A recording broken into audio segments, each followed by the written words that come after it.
President, over the last several weeks, on the floor of both this body and the House, we've heard members, colleagues, say they're tired of the old 1990s North American Free Trade Agreement playbook on trade. They're concerned that the package that is once again before the Senate is more of the same. Here's my message on why this legislation needs to move forward. If you believe that those policies of the 1990s failed to protect American workers and strengthen our economy, this is our chance to set a new course. This is our chance to put in place higher standards in global trade on matters like labor rights and environmental protection, shine some real sunlight on trade agreements, and ensure that our country writes the rules of the road. The fact is, in 2015, globalization is a reality. The choice is whether to sit back and allow globalization to push and pull on our economy until, in effect, we face some of the same kind of dictates that you see in China.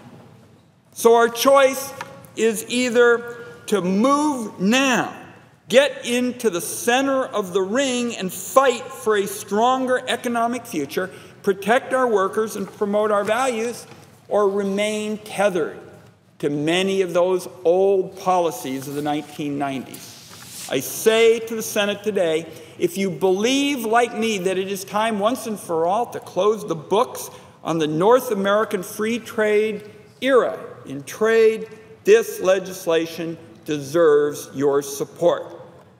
In my hometown paper recently, there was an opinion article, and it stated, this trade bill lays out, and I quote, a hard and fast checklist for the TPP, holding the Obama administration accountable for meeting its goals and conditions. The article goes on to say this legislation will reorient priorities and improve the process for the TPP and other trade agreements in the future. I completely agree with that view. But the Senate doesn't have to take my word for it. Those are the words of Tim Nesbitt, the past president of the Oregon AFL-CIO, who has disagreed with me on trade often over the years. Yet now he states that this legislation we'll vote on today provides a fresh opportunity for trade done right. Now, when it comes to core American values, labor rights, environmental protection, and human rights, this legislation raises the bar and demands more from our trade negotiators than ever before. We've talked a lot about a race to the bottom.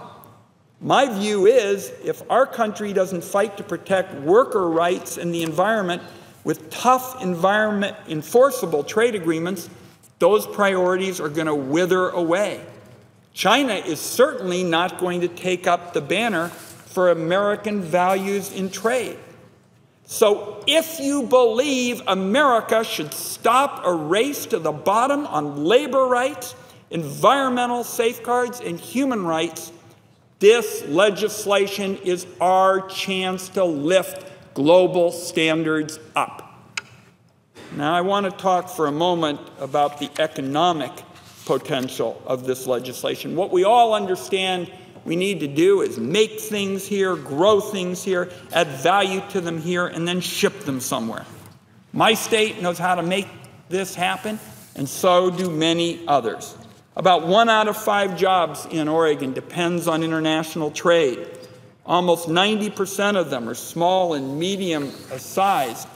And what we know is that in many instances, those jobs pay better. But the fact is, if our farmers want to sell their products in Japan, and this is true of agriculture all over America, Mr. President, a lot of our farmers face average tariffs of 40%.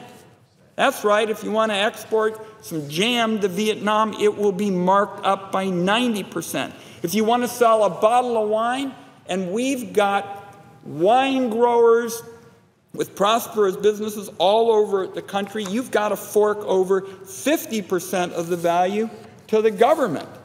So if you believe that other countries should open their markets to American exports like the U.S. is open to theirs, this is our chance to break down the tariffs and other barriers. And I want to touch for a moment again on how different this is than the 1990s. In the 1990s, nobody could have imagined the right tools to protect the modern internet. 25 years ago, it was impossible to make a living by setting up a business online. A cell phone was as big as a brick.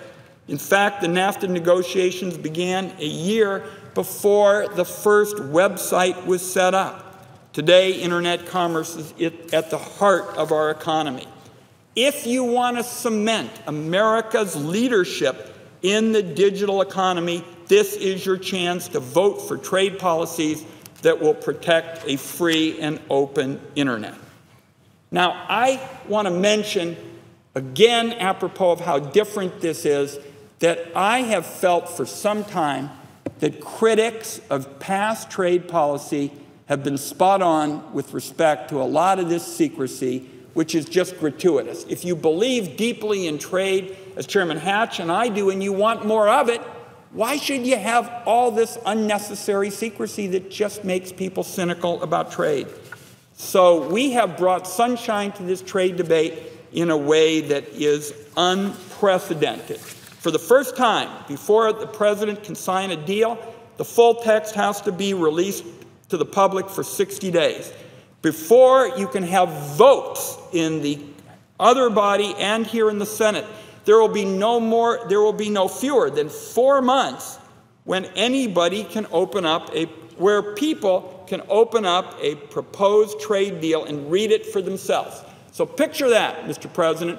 For 4 months, the American people will have in their hands, starting with the TPP, what a trade agreement is all about. That is simply unprecedented. I'd like to close on the question of how we're going to proceed from here. This has obviously been a complicated piece of legislation. I appreciate that the Senate and House leaders from the other side have committed to moving trade adjustment assistance alongside trade promotion authority, as well as a proposal that originated with Senator Brown to strengthen our critically important trade enforcement laws. While the goal of enacting trade policies is a tool to give all Americans a chance to get ahead, trade adjustment assistance is an absolute must-pass bill. And I am confident that it is going to get through Congress to the President's desk. That bill includes the vitally important program also that creates new opportunities for impoverished nations in Africa. The Customs Enforcement Bill is also moving forward on a bipartisan basis, and there's important work there to be done. The Senate must resolve differences in the enforcement bill with the other body, and I want to make it clear this morning, Mr. President, that I expect that conference to respect Democratic priorities, and my Democratic colleagues and I will be laying down markers on several of our top priorities. And I discussed those priorities with Chairman Ryan last night. Those priorities include provisions in the Senate bill championed by Senator Shaheen to help our small businesses, provisions authored by Senator Bennett to address enforcement of environmental laws, and Senator Cantwell's important Trade Enforcement Trust Fund. In my view, the Congress has an opportunity with this legislation to show that it can work in a bipartisan way to take on one of the premier economic challenges of our time. Our job is to get past the policies of the 1990s and move towards getting trade done right. Colleagues, let's pry open foreign markets and send more of our exports abroad.